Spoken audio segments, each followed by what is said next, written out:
If you've been struggling to play the F major scale, this is the ultimate guide for you because I'm going to show you the quickest, most efficient way to learn this scale, hands alone, hands together, one or more octaves, so you're playing fluently right now. And if you're new here, my name's Jonathan, and on this channel we provide tutorials to help you improve at the piano faster. Now let's get into the F major scale, starting with the right hand, just one octave to get started. And the way we teach scales here is by talking about finger groupings. So in other words, we're not going to go through these tedious fingering exercises where we think 1, 2, 3, 4, 1, 2, 3, 4. That's boring and inefficient. I'm going to show you a much better way that'll get you learning this faster. Instead of thinking about individual fingers, we think about finger groups. That means the number of fingers that you play before your thumb goes under or a finger goes over. I'll show you what I mean with the one octave F major scale in the right hand. So we're going to start with finger 1 in the right hand, and it's going to start with a group of 4. So that means we're going to play 4 fingers, and then our thumb is going to go under to get to the C, and then we're going to play another group of 4. So that's all it is, just 2 groups of 4. And then to come back, you just follow that backwards. Group of 4, and then another group of 4. And with these finger groupings, a good practice technique is to practice clustering them. That's where you play the finger groups together all at the same time. That would look like this. Group of 4, group of 4. And then to play it backwards, start with the top one, and then come back around to here.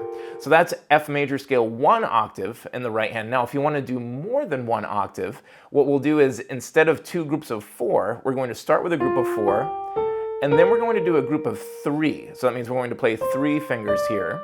And then we're just going to get our thumb under and we'll go back to a group of 4. And the cool thing with this is you just alternate group of 4, group of 3, group of 4, group of 3. And then when you're ready to turn back around, whether that's 2, 3, or 4 octaves, you just end with a group of 4 to turn yourself back around. I'll show you what I mean with that with 2 octaves and then 3 octaves. So say I want to do a 2 octave scale. I'll start with a group of 4, a group of 3, alternating back to another group of 4. Now I know I want to finish, so I'll end with a group of 4.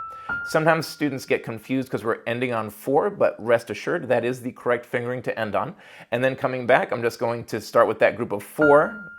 So 2 groups of 4, group of 3, and then another group of 4. And again, you can practice that by clustering these finger groupings. 4, 3, 4, 4, coming back, 4, 3, 4. Now if I want to do a 3 octave right-handed scale, again, it's the same thing, alternating groups 4, 3, 4, 3, and then when I'm ready to turn it around, I just want to end with a 4. So there'll be 2 groups of 4 at the end. So for that 3 octave scale, we would go group of 4, group of 3, group of 4, group of 3, group of 4, and I know I want to end it, so I'll do another group of 4 here to top that out, and then I just turn back around. Group of 4, group of 4, group of 3, group of 4, group of 3, group of 4. And once again, you can cluster that to get used to this finger grouping concept. It helps so much with that muscle memory. Now let's talk about the left hand. For the left hand, you're going to use the same fingerings that you've used for C major, G major, D major, A major, if you're familiar with those scales. We'll start with just 1 octave. Again, thinking about finger groupings, it'll just be a group of 5, followed by a group of 3. And then we just turn it back around. Group of 3, group of 5. And once again, you can cluster that if that's helpful to get these finger groupings in your muscle memory. But see how this finger grouping concept helps so much because we're thinking about fewer things instead of having to think about all these different fingerings. Now to do more than 1 octave in the left hand, you'll do the same exact fingerings, no changes for that first octave. So group of 5, group of 3, and then you're just going to alternate group of 4, group of 3 until you're ready to turn it back around. So if I'm doing a 2 octave scale, I'll continue with a group of 4, and then a group of 3. And then I just come back. Group of 3, group of 4, group of 3, group of 5. Or if I wanted to go 3, 4, 5 octaves, again, I just think alternating group of 3, group of 4, group of 3, group of 4, group of 3. We'll end with a 3 when we're ready to turn it back around. So for 3 octaves, we'll do group of 5, group of 3, group of 4, group of 3, group of 4, group of 3, I'm ready to turn it back around. Group of 3, group of 4, group of 3, group of 4, group of 3, group of 5. And if you want to practice clustering that for the finger groupings, that would look like this. 5, 3, 4, 3, 4, 3, and then coming back, 4,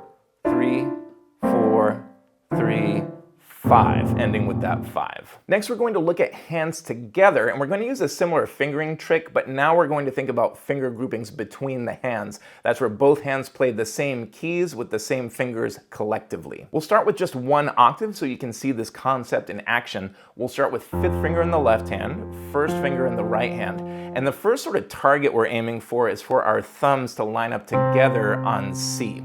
And then for the G, A, B flat, we're going to use this finger grouping. Now, when we talk about finger grouping in this context, we're saying that we're using these fingers in both hands, 2, 3, and 4, to collectively play G, A, and B flat. And you can cluster them just like this. To make sure that's clear, we're not going to play fingers 2 at the same time, 3 at the same time, 4 at the same time, necessarily thinking about it like that, but collectively 2, 3, and 4 in both hands will play these 3 keys.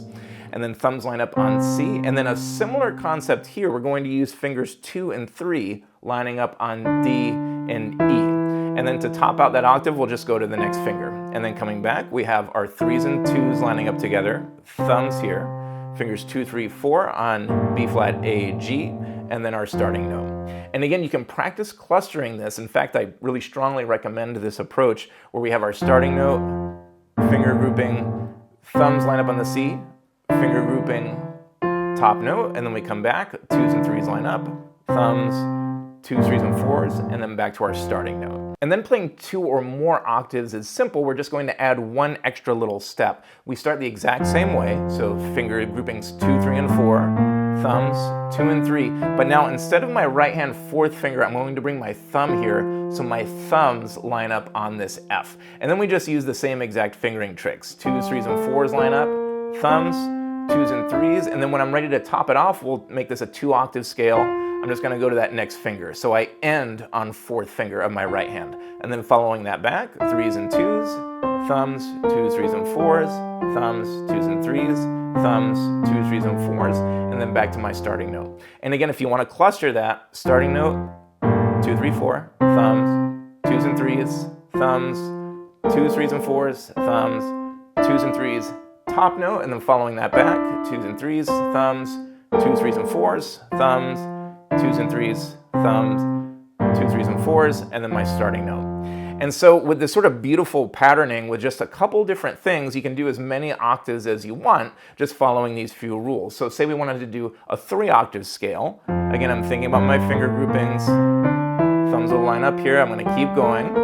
I'm not ready to stop yet, so I'll use my thumbs again here on this F. Again, same exact fingering tricks, but now that I'm topping off this 3-octave scale, I'll use 4th finger to end it, and then I'm just going to follow that grouping backwards.